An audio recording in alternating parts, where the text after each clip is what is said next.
તો નમસ્કાર મિત્રો, ન્યૂઝ ગુજરાતીમાં તમારું સ્વાગત છે અને હું છું પરી।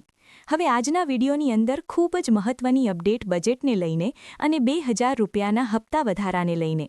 ત્યારે મિત્રો, તમને જો ન માહિતી હોય તો જણાવીએ કે ગુજરાત રાજ્યનું બજેટ જાહેર કરવામાં આવ્યું છે 19 તારીખ પહેલાં, એટલે કે 18 તારીખે બપોરે।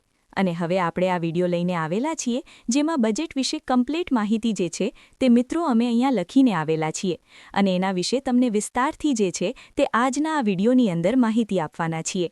મિત્રો, વાત કરીએ તો 2000ના હપ્તાને લઈને પણ અપડેટ આવી રહી છે। 2000ના હપ્તાને લઈને ખેડૂતોએ માંગણી તો ખૂબ કરી કે બજેટની અંદર કોઈ હપ્તા વધારો થશે, 2000ની જગ્યાએ 4000 મળશે, કારણ કે બીજા રાજ્યોમાં ભાજપ સરકાર 4000ના હપ્તા આપી રહી છે। એમપી અને રાજસ્થાનની અંદર ખેડૂતોને 4000ના હપ્તા મળે છે, પણ ગુજરાતમાં માત્ર 2000ના મળે છે। ગુજરાતના ખેડૂતોએ માંગણી કરી હતી, બજેટ પહેલાં ખૂબ માંગણીઓ કરી છે। કિસાન સંઘોએ પણ મિત્રો અવાજ ઉપાડ્યો હતો। આની પહેલાં પણ ઘણી વખત ઉપાડવામાં આવ્યો છે, પરંતુ જેવી રીતના માહિતી આવી રહી છે મિત્રો, કોઈ ચર્ચા કરવામાં નથી આવી। બજેટમાં ખેડૂતો માટે દુઃખદ સમાચાર કે 2000ના હપ્તામાં કોઈ વધારો નથી થયો।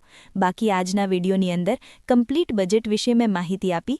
વિડીયો પસંદ આવે તો વિડીયોને લાઇક કરી દેજો, તમારા મિત્રો સાથે વિડીયો શેર કરજો, જેથી તમારા મિત્રો સુધી પણ માહિતી પહોંચી શકે। બાકી મિત્રો, હવે આપણો આવનારો જે વિડીયો છે, આવનારા 7 થી 8 વિડીયો ખૂબ કામના આવવાના છે। 2000 રૂપિયાનો આવનારો હપ્તો ખૂબ નજીક છે, તેના ઉપર આપણે વિસ્તારથી વિડીયો આવનારો લાવીશું અને ત્યાર પછી આ બધી જે યોજનાઓ કરોડો રૂપિયાની સરકારે જે જાહેર કરી છે બજેટમાં, એના ઉપર તમે કેવી રીતના લાભ લેશો એના વિશે વાત કરીશું। ત્યાં સુધી આજ માટે આટલું જ, રજા આપશો। ધન્યવાદ। જય માતાજી, જય દ્વારકાધીશ।